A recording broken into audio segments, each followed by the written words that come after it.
All right. Wonderful. There we go. All right. Well, I am going to mute everyone right now. Hit mute all. There we go. Okay. So, welcome everyone to a special presentation from a friend of mine, Jay Tyson from Central New Jersey. So the not quite a frozen tundra right now, but colder than Austin, Texas. So Austin's pretty cold right now for Austin's sake. Um, Now, Jay Tyson wrote a couple books that are pretty interesting called Wise Men of the West, which are books about the Promised One coming in 1844. So for the devotion theme today, I decided we are going to do a devotion on hope because, of course, in 1844, people were hoping for the return of the Messiah. And so here, let me switch over to my screen. There we go. There we go. All right, so I have 10 readings here today. I think what we will do is, how about we see, we have a number of people who can read. So we will, let's kind of do this. It starts with the song, it ends with the song, and then there's 10 readings. And I'll just let people unmute themselves and read as they feel their heart so moved. So let's see, let's start with our first song.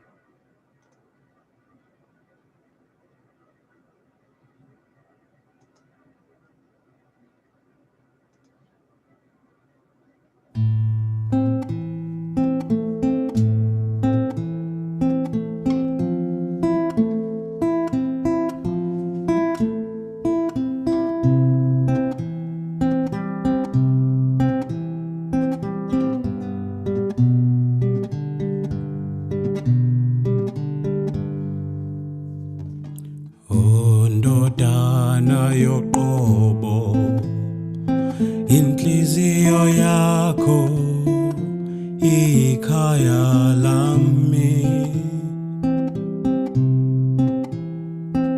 icwebisele ukwehla kwami umoya wakho uyindawo yami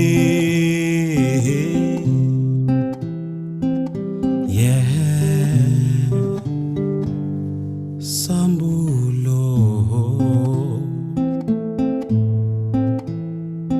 uhlanzele ukuzibonakalisa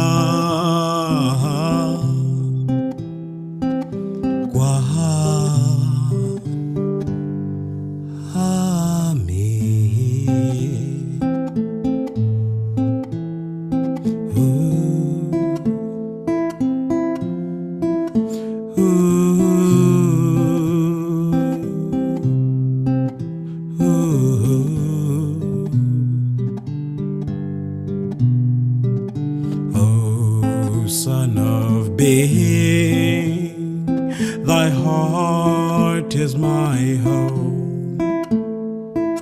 Sanctify it for my descent. Thy spirit is my place of revelation.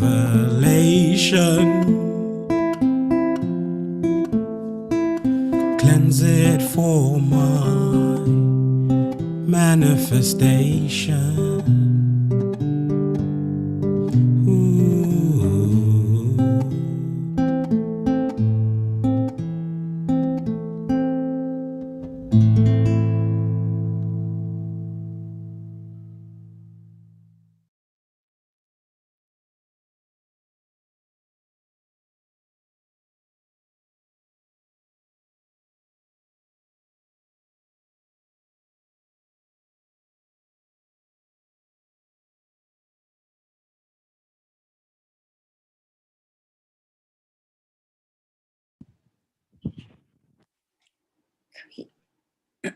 Create in me a pure heart, O my God, and renew a tranquil conscience within me, O my hope. Through the spirit of power, confirm thou me in thy cause, O my best beloved, and by the light of thy glory, reveal unto me thy path, O thou, the goal of my desire. Through the power of thy transcendent might, lift me up unto the heaven of thy holiness, O source of my being, and by the breezes of thine eternity, gladden me, O thou who art my God. Let thine everlasting melodies breathe tranquility on me, O my companion, and let the riches of thine ancient countenance deliver me from all except thee, O my master. And let the tidings of the revelation of thine incorruptible essence bring me joy, O thou who art the most manifest of the manifest and the most hidden of the hidden.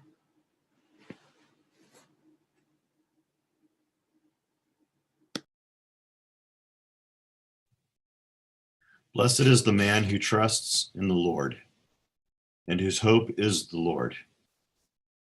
For he shall be like a tree planted by the waters, which spreads out its roots by the river, and will not fear when heat comes, but its leaf will be green, and will not be anxious in the year of drought, nor will cease from yielding fruit. Jeremiah 17.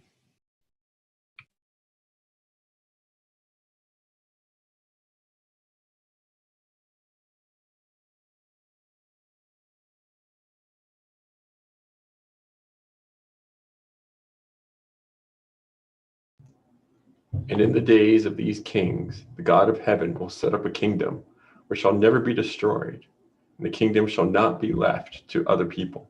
It shall break in pieces and consume all these kingdoms, and it shall stand forever. Daniel 2:44.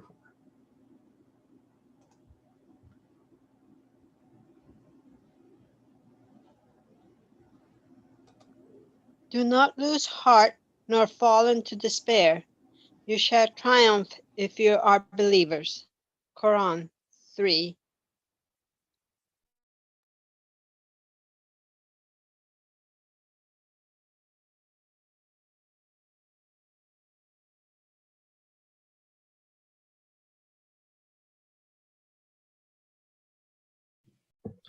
All conditioned things are all conditioned things are impermanent.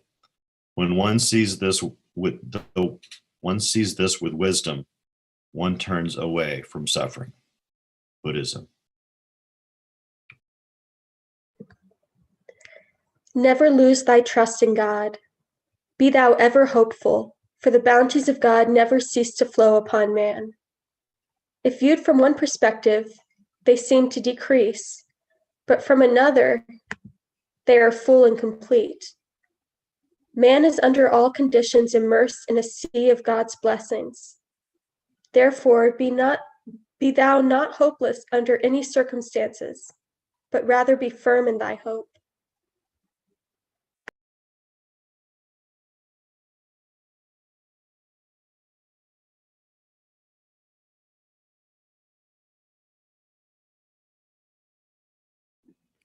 Hope for a miracle, but don't rely on it. Jewish proverb.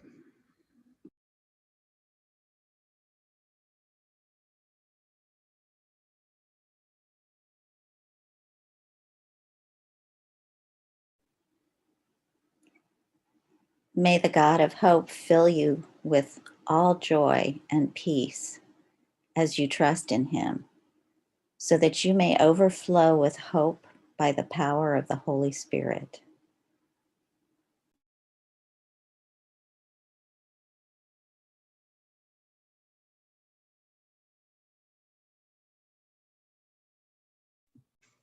After difficulty, Allah will soon grant relief. Islam.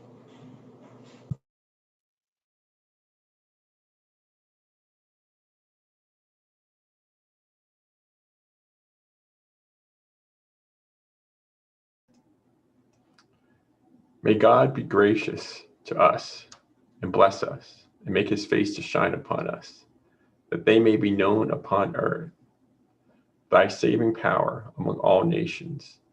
Let the peoples praise thee, O God. Let all the peoples praise thee. Let the nations be glad and sing for joy, for thou dost judge the peoples with equity and guide the nations upon earth. Let the peoples praise thee, O God. Let all the peoples praise thee.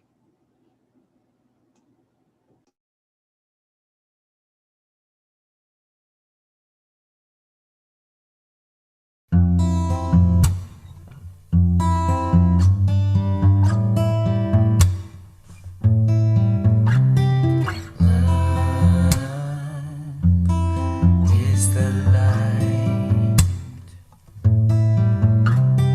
Love is the light.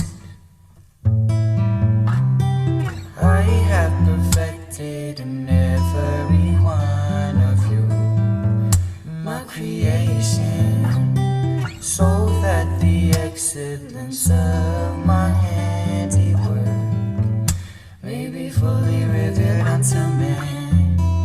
Love is light, and whatsoever house it may shine. Love is light, and whatsoever house humanity's darkness, whatsoever abode it may dwell. Humanity's darkness, whatsoever abode, I have perfected in every one of you, my creation, so that the excellence of my handiwork may be fully revealed unto men. Love is light, and whatsoever house it may shine. Love is light, and whatsoever house humanity's darkness, and whatsoever abode it may dwell. Humanity's darkness, and whatsoever abode may dwell. Humanity's darkness, and whatsoever abode it may dwell. Humanity's darkness, and whatsoever abode. Love is the light. Love is the light.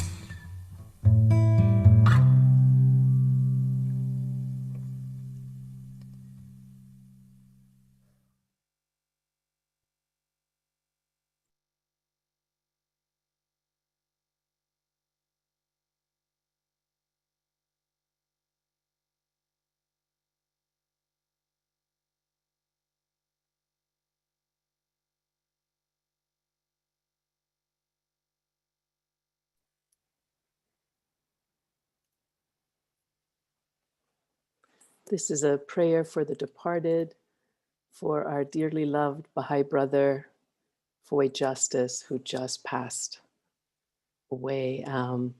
And he's joyfully reunited with his beloved wife, Yvonne Justice, and his two sons, Mike and Steve. O my God, verily thy servant, humble before the majesty of thy divine supremacy, lowly at the door of thy oneness, hath believed in thee and in thy verses, hath testified to thy word, hath been enkindled with the fire of thy love, hath been immersed in the depths of the ocean of thy knowledge, hath been attracted by thy breezes, hath relied upon thee and hath turned his face to thee, hath offered his supplication to thee, and hath been assured of thy pardon and forgiveness. He hath abandoned this mortal life, and hath flown to the kingdom of immortality, yearning for the favor of meeting thee. O Lord, glorify his station. Shelter him under the pavilion of thy supreme mercy.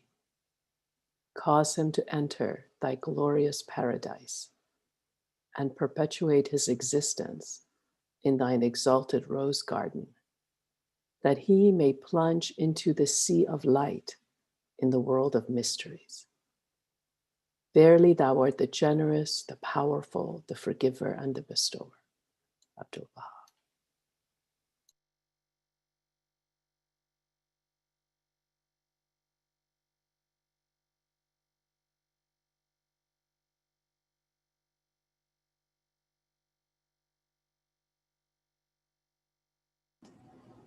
Now we'd like to open it up to anyone who would like to say a prayer.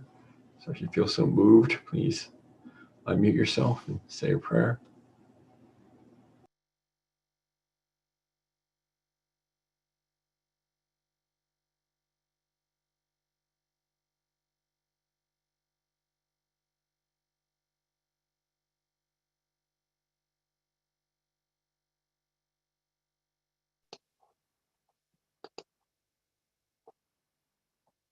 O God, my God, praise be unto thee for kindling the fire of divine love in the holy tree on the summit of the loftiest mount. That tree which is neither of the west, east, nor of the west. That fire which blazed out till the flame of it soared upward to the concourse on high, and from it those realities caught the light of guidance and cried out, verily have we perceived a fire on the slope of Mount Sinai. O God, my God, increase thou this fire as day followeth day, till the blast of it setteth in motion all the earth. O thou, my Lord, kindle the light of thy love in every heart. Breathe into men's souls the spirit of thy knowledge. Gladden their breasts with the verses of thy oneness. Call thou to life those who dwell in their tombs. Warn thou the prideful. Make happiness worldwide. Send down thy crystal waters, and in the assemblage of manifest splendors, pass round that cup which is tempered at the camphor fountain. Verily art thou the giving, the forgiving, the ever bestowing. Verily art thou the merciful, the compassionate. Abdul Baha.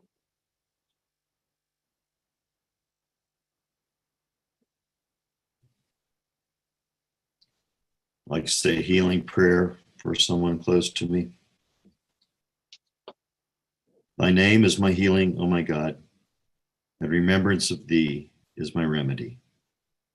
Nearness to thee is my hope, and love for thee is my companion. Thy mercy to me is my healing and my succor in both this world and the world to come. Thou verily art the all-bountiful, the all-knowing, the all-wise. Baha'u'llah.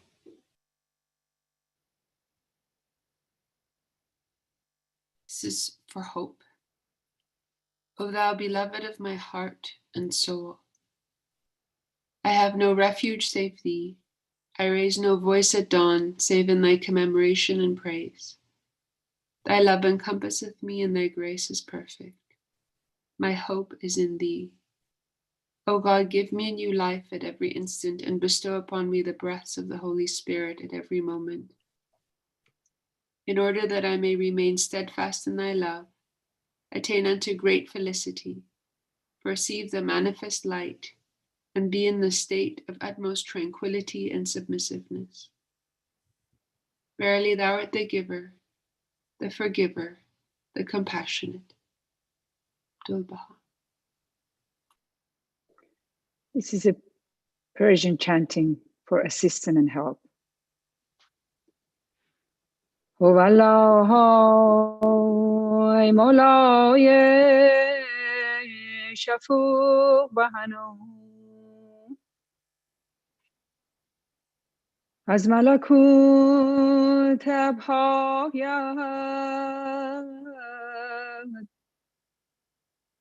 نظری به حال این پروردگان ید عنایتت افکن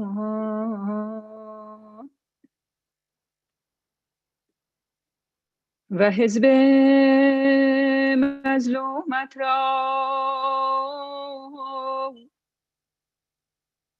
قوت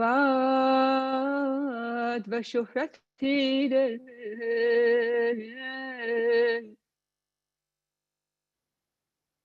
آتش فرقت و حرقتت بنشان و به ما معین هدایت من الارض تسکین و تخفیف ده. قلوب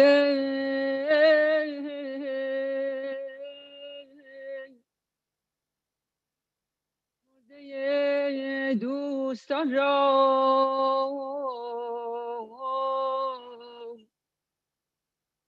به بشارتی جدید مشعوف کن و بنیان مجید امرت را در آن اقلیم مقدس استوار و مرتفع فرما.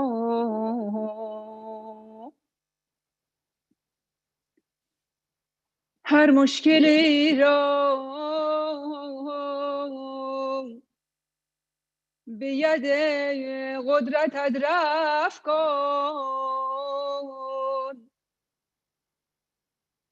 وحشت و اضطراب را با آسایش دل و جان تبدیل ده.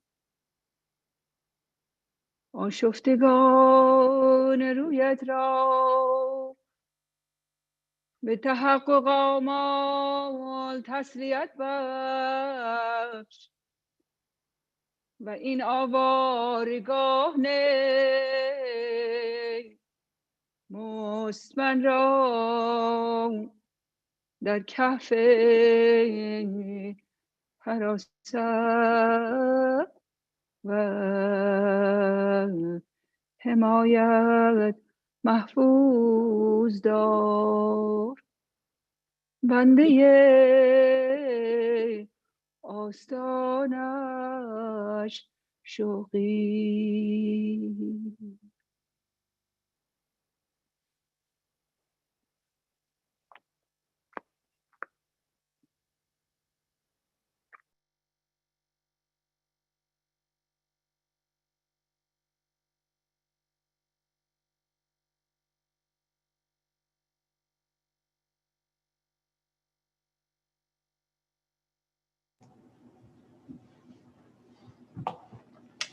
Well, thank you so much.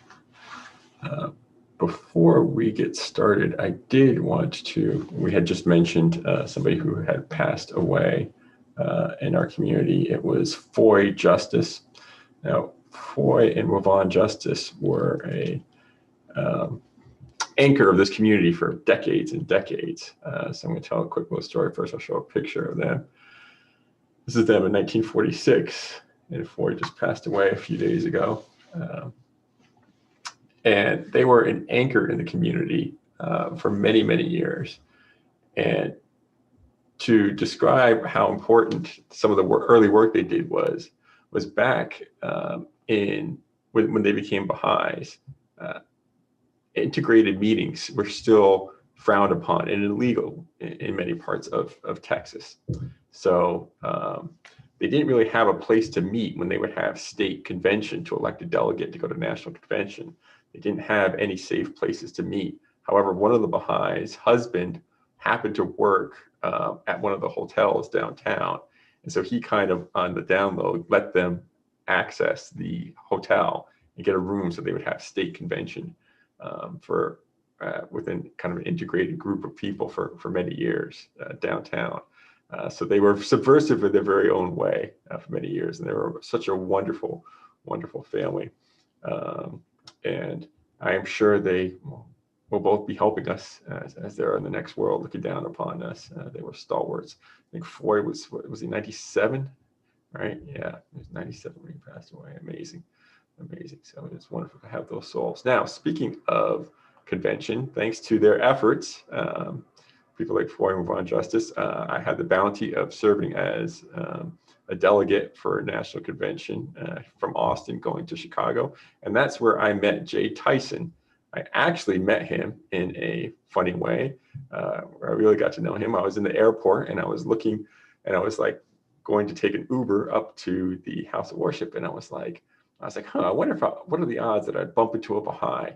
And sure enough, a few minutes later, there's Jay walking down, and he had one of those old school that says "Mankind is One" sweatshirts in like 8 different languages, which dates back to way before I was even a Baha'i. I remember seeing those as a kid. The mom of the first Baha'i family I ever met used to wear. And I was like, well, that's a Baha'i for sure. And so we got to talking, and he told me about this is a few years ago, he was working on his book that he has finished recently. He's finished two books, all right? He has 2 parts. So Jay he grew up in the Michigan area, Detroit, Michigan, and he is an engineer by trade via Princeton University. And then he went to West Africa for a few years, lived in West Africa. Make sure I get all this right, Liberia. You're in Liberia, West Africa. And let's see. And he is now living back in New Jersey. He lived in Haifa for a few years in Israel. Now he's back in New Jersey. All right. Fantastic. So did I get all that, Jay?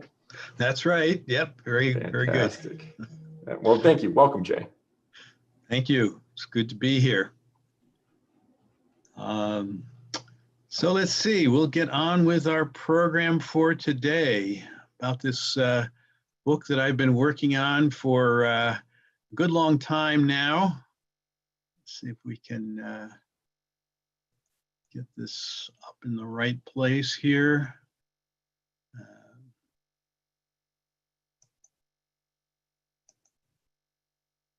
Yeah, is that easily visible to everybody? That looks fantastic.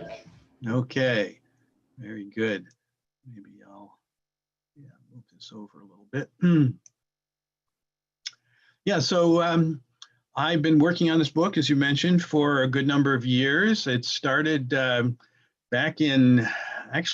with a visit to the William Miller farm back in 2012, and resulted in some contemplations that led to me starting the book in 2013. So, geez, it's been 7 years between the writing and the publishing.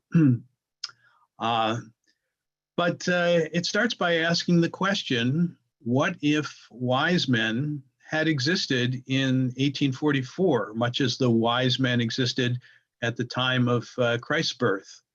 1844 was the height of the Adventist Millerite movement here in America.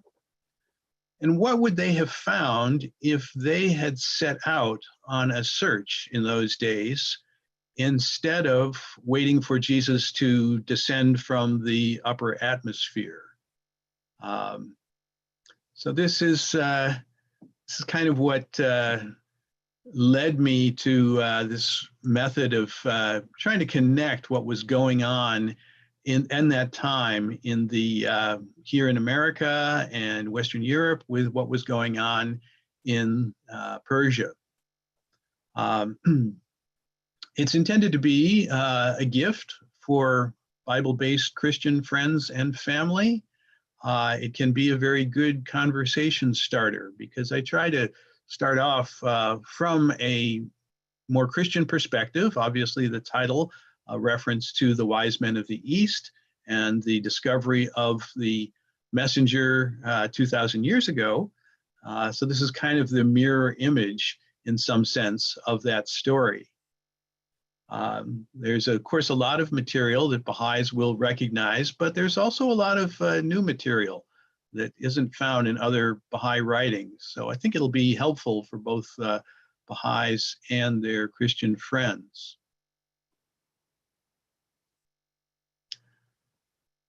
For quite a while, I think, at least since I've been a Baha'i in the late 1960s, the American Baha'is have tended to spread the message primarily to those who are attracted to the social teachings, the oneness of mankind, the elimination of prejudice, the equality of men and women, etc. All these themes certainly resonated very well with me at that time, and I think they tend to resonate well with people who are on the, what I guess you could say is the left side of the American cultural spectrum. But the Baha'i message, of course, is intended for people of all parts of the spectrum. So this book is an effort to reach out to those who perhaps are more on the right side of that spectrum, especially those who have deep religious convictions and a deep expectation that Christ will return. As I mentioned, it was started in 2013. And when I went to the William Miller Farm, which is in upstate New York, I had a very interesting discussion with the Seventh-day Adventists who maintain the place. They, of course, the Seventh-day Adventists, and I guess many Christians of fundamentalist or Bible-based background will remember that William Miller had unraveled biblical prophecies to determine that Christ would return in 1844. And then after that apparently failed to occur, everyone called it the Great Disappointment and expected that he would appear sometime soon after 1844. But that disappointment has now lasted for 177 years, and many are beginning to tire of various kind of convoluted explanations of why he has not appeared.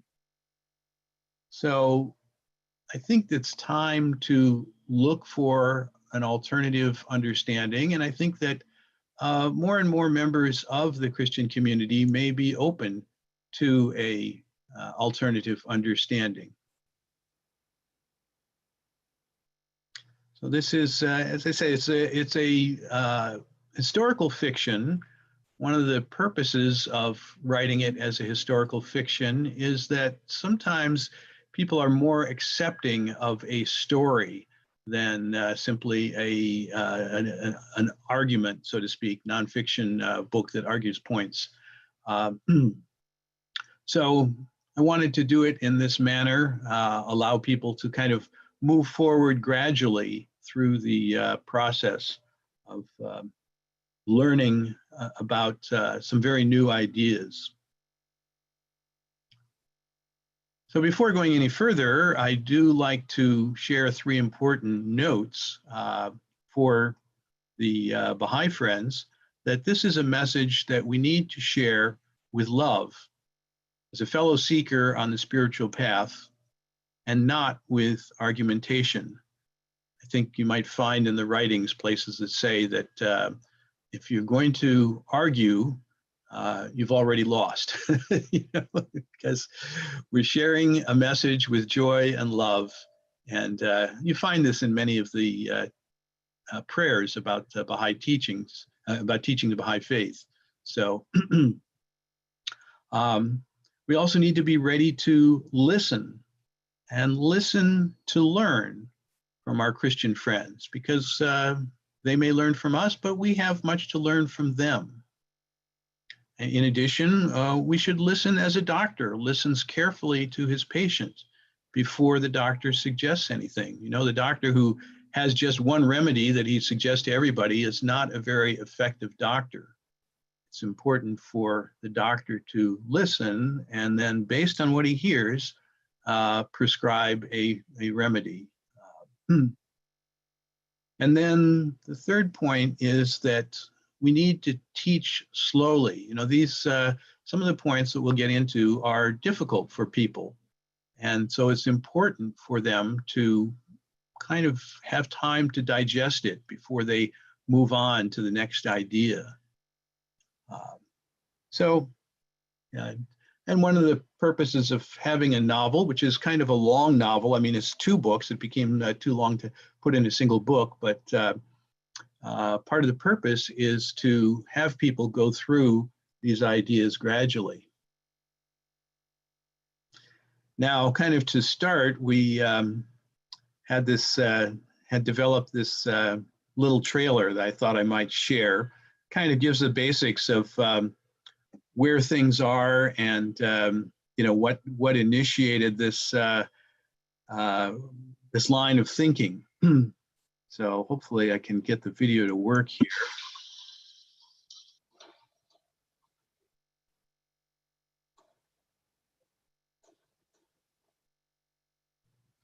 Okay, so those 3 lines are the basis, really. You know, Christians are, if they're familiar with the book of Matthew, particularly Matthew 24, Jesus spells out very clearly when the age will end. He says he will return at the end of the age, and that age will end when the gospel has been preached to all nations.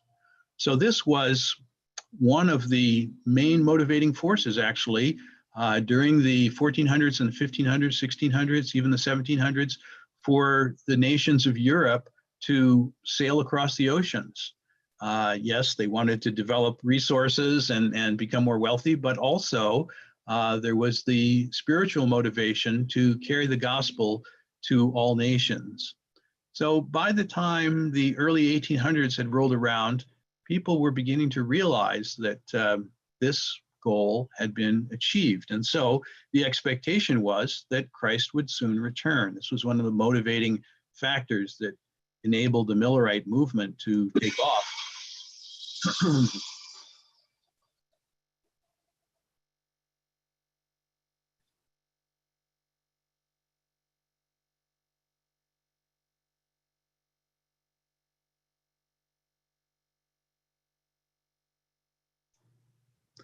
So here we have the essential problem theologically of the modern age, is that there is no doubt that the age has ended. No one, I think, no one would argue that we are in the same age as the age of Jesus. Things have changed radically since the early 1800s. And so Christ is supposed to return. And the question is, where is he?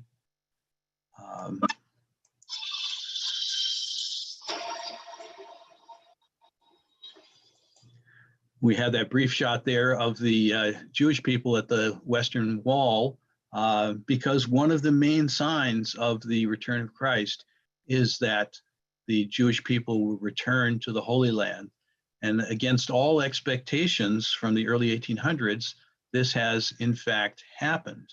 So again, another question as to why we are not seeing the return of Christ.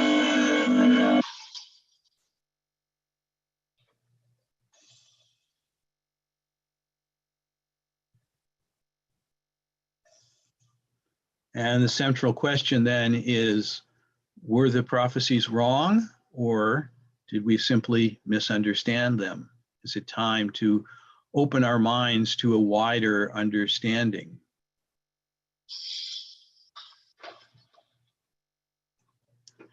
So I use this term that it's based on the true story of the wise men of the East, because it is based on the fact that there were people who went out to search 2,000 years ago and were successful when they searched. And they weren't expecting some kind of mega miraculous thing to happen.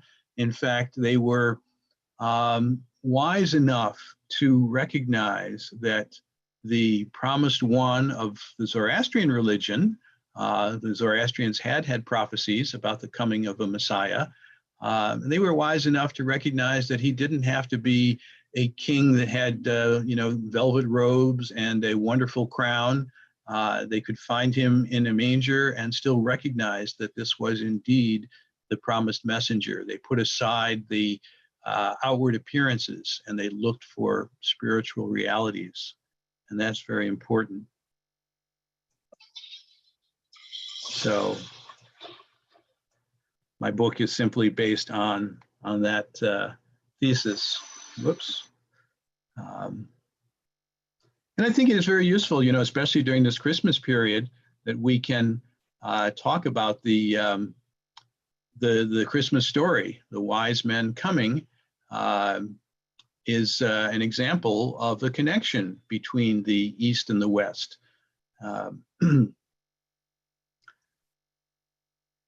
And again, it's a interesting connection between the Holy Land and Persia. And we have a similar thing happening in this day, only in the other direction.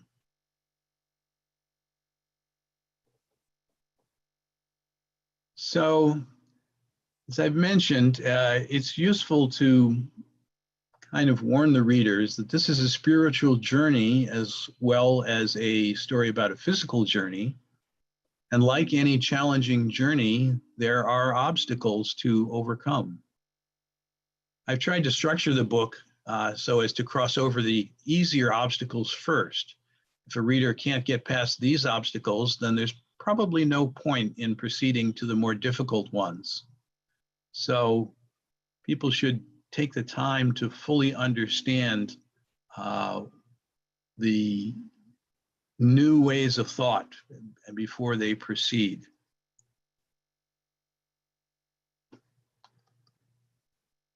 So the first obstacle is, does Christ return at the end of the world or at the end of the age? There seems to be a kind of widespread concept that when Christ returns, everything, all hell is going to break loose or whatever. There's going to be all kinds of lakes of fire and, people being raised up in the air and whatever. And some of this, I think much of it actually comes from a few places in the book of Matthew where the King James Version translated Jesus' words as the coming of the end of the world. And yet, when we look at the original Greek did not use the end of the cosmos, that would be the world. The original Greek used the term eon, which of course is the same as our English word eon or age. So they were really speaking about the end of the age. And if a Christian has any concerns about this point, you can point out the fact that the newer translations of the Bible have all recognized this mistranslation in the King James Version. So you find them in Matthew using the phrase the end of the age rather than the end of the world. And as I mentioned before, when was this age ending? Most considered it in the early 1800s. There are lots of different ways that you could measure when the gospel reached all the nations, but whether you're talking about, some say Madagascar, that was 1818, some say Central Africa, that was more like in the early 1840s, but one way or another, the end of the age happened in the early 1800s. So obstacle number 2 is, can a revelation come from non-Christian and non-Jewish sources? And again, the story of the Magi is very helpful here. Zoroaster lived about 1,000 years before Jesus and 1,000 miles away. If his prophecy proved to be accurately fulfilled, what does this tell us about Zoroaster? I think it's clear that he was a true prophet. He predicted the return of the birth of Jesus accurately. And it's interesting that the most compelling evidence from this comes from Christian sources. There's a non-canonical Christian source called the Syriac Infancy Gospel, someone who collected the stories of Jesus's birth. Some of them are kind of fantastic. You know, it seems to be a wide net that they cast in collecting these. But the one that covers the story of the coming of the wise men carries a lot of language. It's very similar to what's in Matthew. Here on the right, it says, "Came to pass when the Lord Jesus was born in Bethlehem in a city of Judea, in the time of Herod the king, the wise men came from the east to Jerusalem, according to the prophecy of Zoroaster." Zoroaster is another word for Zoroaster. So somehow those 6 words got left out of the book of Matthew. They didn't mention the prophecy of Zoroaster. And actually, it's understandable why, because by the time the Bible was being assembled under Constantine, Emperor Constantine, in the early 300s, the Christian religion had become the religion of the Roman Empire, and the Zoroastrian religion was the religion of the Sasanian Persian Empire. And those two empires were at war with each other. They had been at war with each other for a long time. So it was not really politically correct to suggest that God spoke to the prophet of the foreign bad empire. So those words got left out of the book of Matthew. But again, we have access to this Syriac Infancy Gospel. It was translated into English in 1697, so over 300 years ago. Nobody has really emphasized it very much because it doesn't seem to be in line too much with the theology of a lot of Christian groups, or even Zoroastrian groups for that matter, because if the Zoroastrians acknowledged the accuracy of the prophecy, then the question for the Zoroastrians would be, why didn't you become Christians? I do want to take a little bit of time to look at the original prophecies that motivated the William Miller back in 1844. The disciples had come to Jesus in Matthew 24, verse 3, and asked clearly, "When will you return?" And Jesus answered. He gave a description of various events that would occur and so on, made the mention about spreading the gospel to all nations. But then he said that they should look to the prophecies of the book of Daniel. And so Miller turned to the book of Daniel and found 2 particular prophecies. Both of them, interestingly, were provided by the angel Gabriel. I was surprised to learn in my research that Gabriel, who is famous for announcing the coming of Jesus in the New Testament and the coming of John the Baptist in the New Testament, Gabriel appears only twice in the entire Old Testament. One of those appearances is in chapter 8 of the book of Daniel, and the other is in chapter 9. In both cases, he's associated with these 2 prophecies. Prophecy from chapter 9 was about 70 weeks in the terms of prophecies. A day is a year, so this translates to 490 years. It talks about the fact that the Messiah would be cut off, and clearly, it was very clear to everybody that the prophecy was fulfilled with the crucifixion of Jesus. I think that it'd be hard to argue against that. And so with that as a basis, and knowing that the prophecy began in the year 457 BC, because chapter 9 references a particular event which historians know about, So 457 BC was the start date. William Miller said, let's look at chapter 8 and start from that same point. Chapter 8, the prophecy refers to 2,300 days, which again means years, and points us to the year 1843 or 44, depending on how you count the year zero.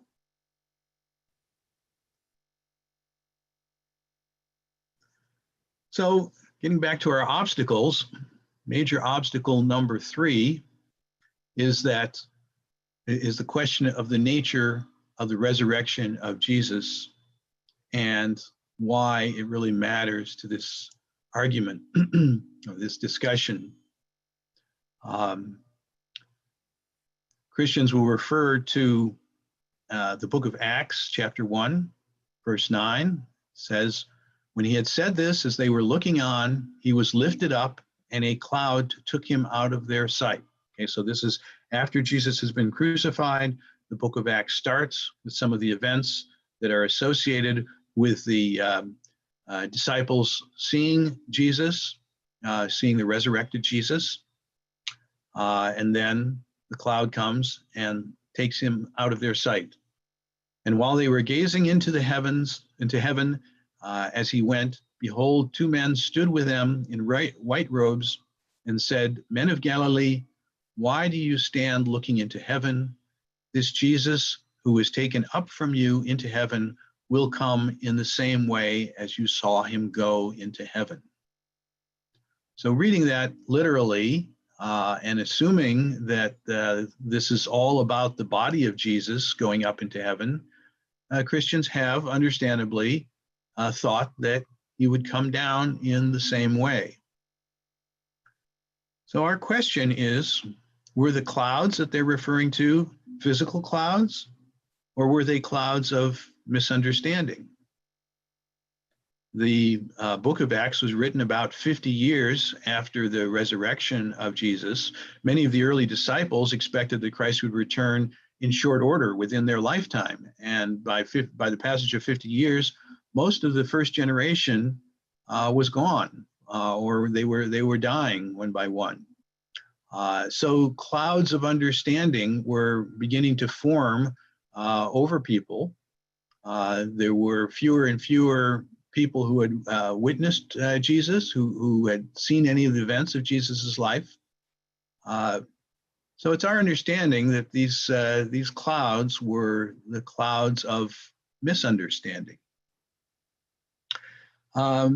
And we can find more about that actually in chapter 5 of volume 1 in my book, because there's interesting evidence that in the 1840s, there were alternative explanations to the question of the nature of the resurrection and the nature of the return. And I cite those in my book.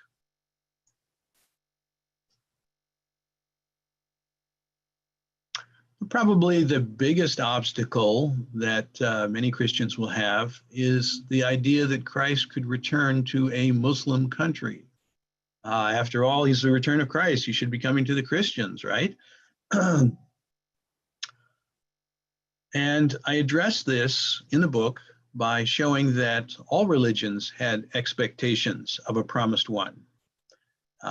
Certainly the Christian, Muslim, and Jewish expectations are explored in volume 1 of my book.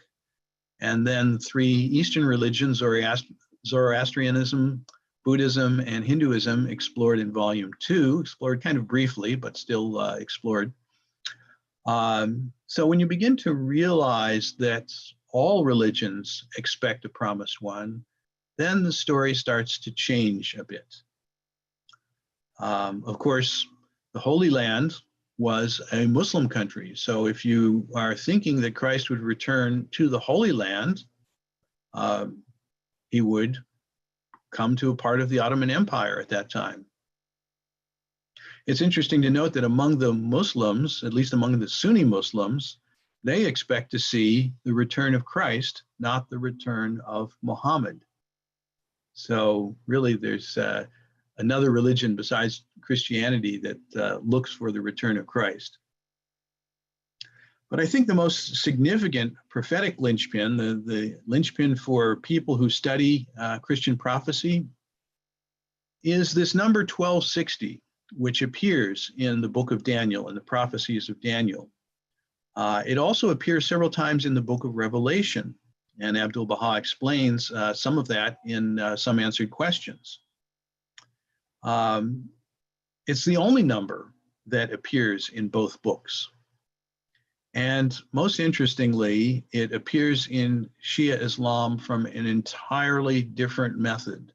Shia Islam did not borrow this number from the Bible, because what's in the Quran simply says that there will be a 1,000-year period of separation, and the separation occurs after the last Imam disappears. And they did not know at the time when he would disappear, but as it turns out, he disappeared in the year 260 of the Muslim calendar. So his return was expected in 1260 of the Muslim calendar, and most amazingly, 1260 of the Muslim calendar falls exactly in 1844 of the Christian calendar. Another point I bring out is that Jesus taught that he had other folds of followers to gather together when he returned. In John chapter 10, verse 16, he says, "And other sheep I have, which are not of this fold. Them also must I bring. And they shall hear my voice, and there shall be one fold and one shepherd." So there is, in many prophecies, this understanding that the coming of the promised one is also the gathering together of the peoples of the world and gathering together of the religions of the world. And finally, the book points out that the prophecy of Daniel did not come from the Holy Land. I think a lot of Christians who are not familiar with the historic background kind of assume that all of the prophets lived in the Holy Land, but in fact, Daniel and many of the other prophets lived in either Babylon or Persia, because they were part of the exile that occurred when the Babylonians conquered Jerusalem and drove the Jewish people into exile at that time. So since Daniel had his visions, they were in Babylon, and then Babylon was taken over by Persia. So he was part of the Persian Empire. Since he had his visions, his prophecies that came from Persia, is it unrealistic to expect that maybe the fulfillment might also come from Persia? Especially when you consider that Jesus said, he described his coming as, he compared it to lightning which comes out of the east and shines far to the west. You may remember that verse also. So he's predicting someone would come from the east, and not east of America or east of Europe. He's in the Holy Land when he's talking about east. So if you're thinking about he's coming from some country east of the Holy Land, well, there is no Christian country east of the Holy Land. All of the countries nowadays that are immediately east of the Holy Land are Muslim countries. So it should not come as such a surprise that Jesus would appear, the return of Jesus would appear in a non-Christian country. In chapter 12 of volume 1, I take a moment to, or take a chapter really, to look at Jewish expectations. There are several that are cited from the book of Deuteronomy, which was one of the books written by Moses. So this goes back all the way to the original Torah. And then there are several other prophets, most clearly Ezekiel, but others as well, who talk about a time when the Jewish people will be sent into exile to all nations. They'll be scattered among the nations. And then there would be another time in which they would return. Christians should be familiar with this also, because even Jesus talked about the end of the time of the Gentiles. The time of the Gentiles would come to an end. So this means that the Jewish people would return. Now, in Jewish circles, There's something called the Zohar, which is a book of Jewish mysticism. This is not a book of the Bible itself. That's outside of the traditional Bible, but it still carried authority among many Jews. And one of the things it predicted was that the Messiah, I mean, it suggests, it says, I have it here actually, that the gates of wisdom on high and the well springs of lower wisdom will be opened in the year 5600. So there was an anticipation that this was associated with the coming of the Messiah. And because of this, there was a flood of Jewish immigrants coming into the Holy Land starting in 1808 and continuing on up to 1840. Of course, they had their own version of great disappointment because the Messiah did not appear in the manner that they expected. However, a very interesting thing did happen in the Holy Land in that year. The rights of people of other religions was permitted. The Ottoman Empire abolished the old rules that only Muslims had rights. They wanted to be more inclusive, so they extended the rights of all people, regardless of their religion. And this meant that the Jewish people in the Holy Land now had the right to buy property, which became a very significant step in the movement toward the return of the Jewish people to the Holy Land. Well, I spent a fair amount of time in Volume 1 talking about the effect of Islam, helping a Christian understand the background, the Islamic background. Also, that continues for a while in Volume 2, as we talk about the life of Muhammad and also the Quran. Chapter 3, by chapter 3, they've reached Karbala and, of course, are looking for a fellow that they've heard of who seems to know something about the coming of the Promised One, whose name is Sayyid Kazim. So they will learn many things while they are visiting Sayyid Kazim. In chapter 4, it's an opportunity while traveling along the Silk Road to learn about Buddhism, Hinduism, and Sikhism. The Silk Road, of course, that amazing east-west route that had travelers from China to Europe. And, you know, this was really, the Silk Road in history is like the first cosmopolitan experiment. People of all different nations and cultures and backgrounds were meeting and learning from each other along the Silk Road. By the time we get to chapter 5 and 6, our friends have reached the hometown of the original Magi, where there's still a Zoroastrian population, and they get to explore more about the expectations of the Zoroastrian community.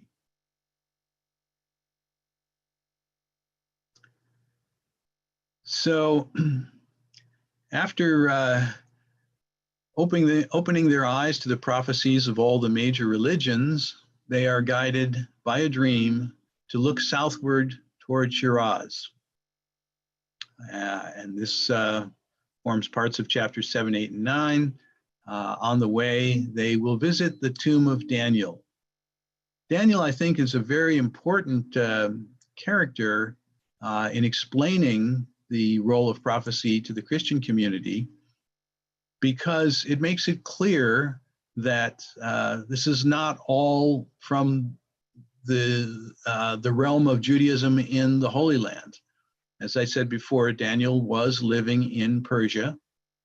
He was in the southwestern part of Persia, a few hundred miles from Shiraz, when he had his vision. And this helps us link the prophecy of Daniel, who was in Persia, to a fulfillment that is also taking place in Persia. So perhaps it is not so strange, after all, for the Promised One to arise in the same land where Daniel had had his visions. Persia was certainly on the biblical map. It is known as Elam, that is southwestern Persia. If you have a concordance and you like to look it up, there are many connections from the Old Testament as well about the land of Elam, which is southwest Persia. So on their way home, they discuss the challenge of delivering an explanation about the fulfillment of Christian prophecy that is very different from what most people, most Christians, were expecting. And of course, this is the position that Baha'is find themselves in today. However, in the case of their actual return in 1844, they faced a different set of challenges, because by the time they get back, the great disappointment has set in, and William Miller and his followers are being ridiculed for their failure. Few people wanted to consider the question seriously at that point, but some revised their beliefs and insisted that Christ had moved to a new place in heaven in 1844 and was getting ready to soon return.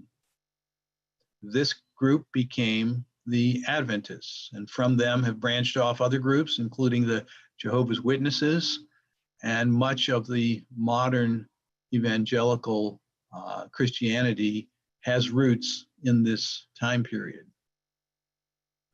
But as I've said, 177 years have passed. Maybe it's time to reevaluate the options.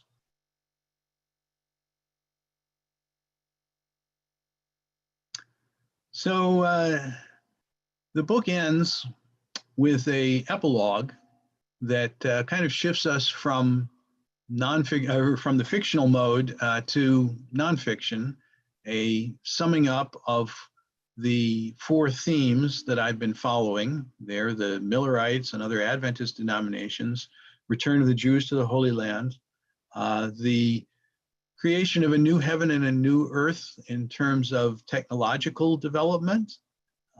Certainly one of the themes that the evidence that we are in a new age, and of course the fulfillment of the promise as we as Baha'is know it. You see this treasure chest on the left side of the screen, and I put that there because there was in fact a wonderful dream that William Miller had in 1847. So this is 3 years, after 3 years of ridicule, he has this dream, and in the dream, he's given a wonderful chest of treasures. But unworthy men come and add counterfeit jewels and knock the chest to the ground, spilling its contents all over the floor, and he was very distraught. Then he said, a man entered the room and cleaned it up, separated the jewels from the dross, and when he looked, he saw that the treasure chest was now shining with 10 times its former glory. So I think of the latter part of this dream as still coming to be fulfilled, that the full explanation of the coming of the promised one, as that dawns upon the larger Christian community, they will realize that the understanding of the return of Christ as being the only example of the promised one will change into an understanding that all religions had a promised one. And the fulfillment of all these prophecies is a treasure chest 10 times as big as the original. So my book ends with a fairly extensive quote from the Tablet of the True Seeker in the Book of Certitude. And I want to thank everybody for then taking the time to listen to today's presentation. And also just to mention that I am part of a group really of 3 authors that are working on this topic. The other two here, Eileen Maddox, is working from the side of a nonfiction book about biblical prophecy being fulfilled, a couple of books that she's written, and she's working on more. And Wade Franson, who comes at it from the angle of being a former evangelical minister himself, who became a Baha'i after a long period of investigation and wrote a memoir. So I'm pleased to say that they will be presenting in the next 2 weeks. And so you'll see this topic from a few different angles. So with that, I'll conclude, and I'll be happy to discuss any questions that people have. Thank you so much. That was wonderful. Yeah, I'm sure people have tons of questions. I know I do. I will open it up first to other people who have questions. So what are people's questions?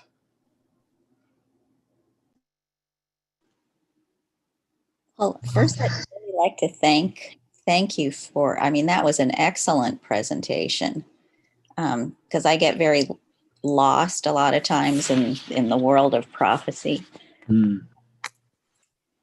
And then could you remind me, I always have trouble with how did, and I think it was on one of your slides, how do we know that those wise men were Zoroastrians that came and found Jesus? Was it just because they came from the East?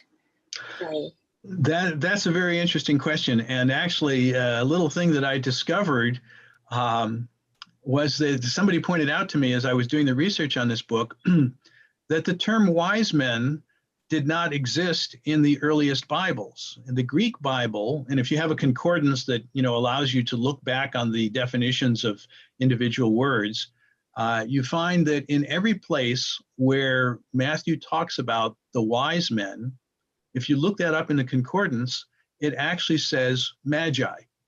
So apparently when the King James translators were translating it into English from the Greek, they perhaps thought that maybe the people wouldn't understand what magi meant. So, of course, the Zoroastrians believed in Ahura Mazda, which was the wise Lord.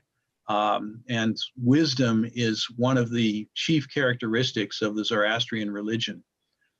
So it's reasonable that the King James translators would have used the term wise men instead of magi, but the original word is magi. And magi was a specific term that referred to the priestly class of the Persian Zoroastrian religion. Of course, Persia was the huge empire. It covered much a larger territory than what it currently does. And it was immediately east of the Holy Land. So I sometimes say it's kind of like if you were in Germany in the 1960s and someone referred to a cosmonaut from the East, what country would he have been from? Well, you know for certain that they're talking about Russia or the Soviet Union at the time, because first of all, that was the only country that used the term cosmonauts. And second of all, that was the huge empire that was immediately east of Germany. So in the same way, when you talk about the Magi, you're talking about a specific class of people, and they came from the Empire of the East, which is unquestionably Persia, because that was the huge empire. That was everything east of the Holy Land. It's just we have the translators of the King James Version to thank for the term wise men, which in some cases is a useful term, but in some cases obscures the connection to Persia.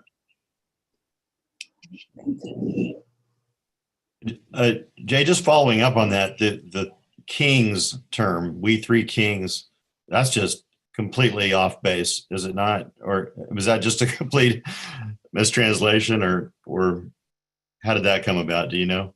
Yeah, that's a much more recent innovation.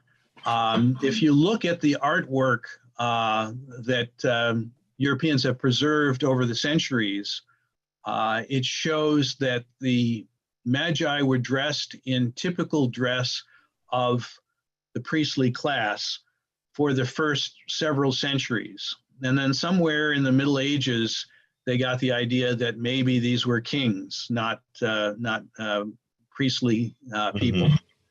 The reality is that in the period when Jesus was born, the Persian Empire, the empire during the time of the Old Testament was strongly Zoroastrian. Cyrus and Xerxes and his people were all clearly Zoroastrian. The Persian Empire was taken over by the Greeks, and then when the Greek Empire started to break up, it was taken back by a group called the Parthians. The Parthians were not strongly Zoroastrian. They were kind of agnostic. They let any religion was okay with them. So the Parthians were the rulers at the time that Jesus was born. And it's very unlikely that the Parthians would have financed or made any effort to search for the promised one of the Zoroastrian religion. So I think it's fairly clear from historical evidence that the wise men came forth either on their own will as individuals, or maybe they were financed by a group of other magi, dedicated Zoroastrians, but not by the Persian government of the time. And then it was later on, it was kind of interesting that Jesus was born at a time, and the story, came about at a time when the two religions were not strongly opposed to each other. Christianity was not associated with, certainly it's not associated with Rome, and even its association with Israel was somewhat looser. And Zoroastrianism was not tightly associated with the Persian Empire. But in 224, the Sasanians took over from the Parthians, and the Sasanian Empire was strongly associated with Zoroastrianism. So now you have this Persian Empire tightly connected to the Zoroastrian religion. And then about 90 years later, when Constantine, as the Roman emperor, becomes Christian, now the Roman Empire becomes tightly associated with Christianity. And unfortunately, this antipathy between the Romans and the Persians got connected with the two religions. But I think from a religious basis, if you really looked at it independently, you could see that these were two religions, along with Judaism, three religions that advocated monotheism. So they had a lot in common, but politically, it was not convenient to have the religion of the Roman Empire somehow in sync with the religion of the Persian Empire at that time. And unfortunately, when Muhammad came along, of course, the Muslims were able to take over Persia entirely.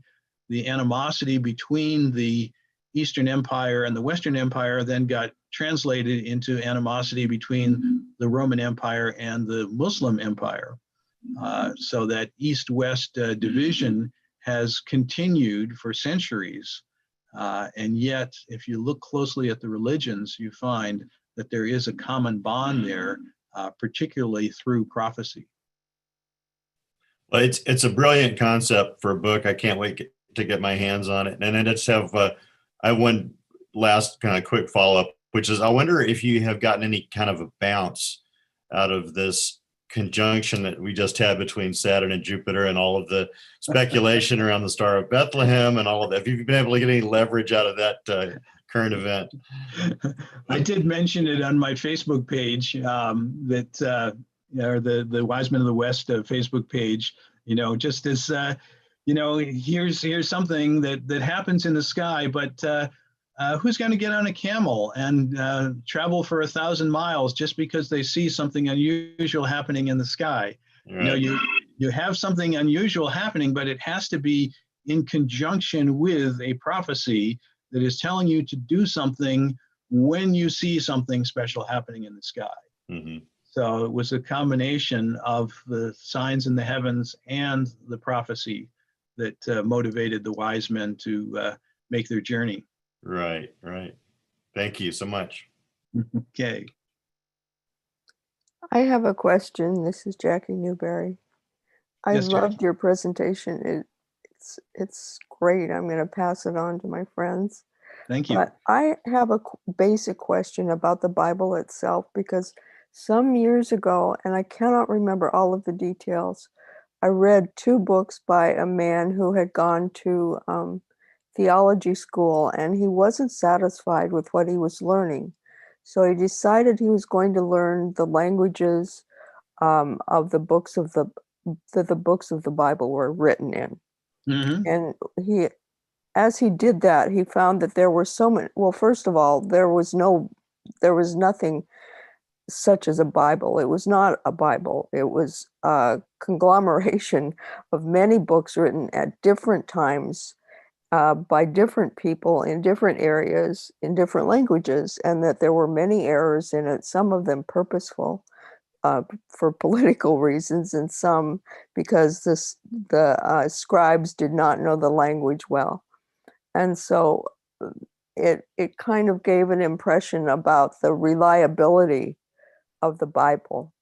And I just wanted your take on that, since you have really dived deeply into all of this. So, Well, yes, certainly, if you look at what Baha'u'llah says about the Bible, he says that he says some people have claimed that there is no true translation of the Bible and that it has been lost. And he says, gracious God, how could a loving and merciful God reveal something like this and then take it away from the people? So he does not disclaim the Bible. I think we as Baha'is have to be very careful about disclaiming anything from the Bible. However, you do find that the matter of interpretation is critical. Most everything that's in the Bible can be understood in spiritual terms. It's when people start to try to understand things in material terms that we get into a lot of difficulties. And unfortunately, we live in a very material age. And so the first tendency of most people when they read the Bible is to try to understand it in material terms rather than in spiritual terms. But when you understand it in spiritual terms, it has many, many rich meanings that are very valuable. And Abdu'l-Baha explains some of these. If you've read through some answered questions, you get an idea of some of the Christian teachings that are explained in spiritual terms and kind of clear away some of the clouds, as we say. This return of Christ is coming through the clouds. He's dispelling these clouds of misunderstanding that have grown up around various religious teachings from the Bible. And it's really human theology that has gotten in the way. People, they put forth a suggestion of how something might be understood, and then they become kind of attached to it. Maybe they become well known for their particular understanding, and they don't want to let it go, and it gets promulgated that way. And then the next generation says, "This is what my father taught," and the generation after that starts saying, "This is what my father and grandfather taught," and so it kind of, becomes stuck. And certainly, when the new manifestation comes, he is, ripping up really a lot of the the man-made theology. I think this is sometimes referred to in the books as the fact that the mountains will be scattered in the dust. We're not talking about the physical mountains being scattered into dust. We're talking the mountains of man-made theology that have been built up layer upon layer. And suddenly when the new manifestation comes, there's a whole new way of understanding things. And these old understandings just turn into dust. May I ask a question? Hi. Hi. I'm Laura. Hi there. I'm Laura. I live in Christmas City, Bethlehem, Pennsylvania, just across the river from Jay. Yeah. I I wanted to ask you two things that sort of have always bugged me for many years, and I don't know how to to make a cogent argument. And it's to Sunni Muslims. When we talk about the return of that they're looking for, that we know that Abdu'l-Bahá talks about the 12th Imam and the hidden, from being hidden, and he's going to come again, and we know it's the Bab and so forth. But when we're talking to Sunni Muslims, this is a problem, because of the imamate, the whole succession thing. So how would you address that? And that's just one question. Hold on. My second question is, I have forgotten my second question. Okay, well, that's it. While you work on that, I will show you. I hope this is this reading forward or is that reading backwards? This is a book called The Last Day. It's by a Walid Jassat, who is a Baha'i from Sunni background, not from Shiite background. And it is worth reading because it talks about the whole question of Quranic prophecy and traditions from Sunni Islam, not from Shia Islam. So, in this whole book, which is several hundred pages, there's no mention of the 12th Imam because it is entirely from a Sunni perspective. So again, the name of the book is The Last Day. I believe it's still available at BahaiBookstore.com. And the author is Walid, W-A-L-I-E-D, Jassat, J-A-S-S-A-T. Thank you, Jay. I just thought of my second question. I think people might find it interesting, is that when you talk about what I thought was I have read your book, and another fact that I thought was so interesting that I have never come across before is the idea that in 1260, in 1260 AD, back in the 13th century, that many Christians, especially the Roman Church, the Roman Catholic Church, paid attention. They thought this was the year of the return of Christ, and it didn't happen in 1260 at all. And they were sort of embarrassed by it, and never brought up the subject again, which is the reason why many Catholics, Roman Catholics, don't talk about the return of Christ in specific terms. That's very true. Yeah, it was very interesting as I stumbled onto that as I was, doing a little bit of research and came up with this, the fact as to why don't the Catholics, try to figure out what the prophecies mean and try to figure out what time Christ is supposed to return. And the main answer is that they got burned in 1260 AD because there was this expectation at that time. And so ever since, it's been like, we don't want to discuss the topic of any specific date.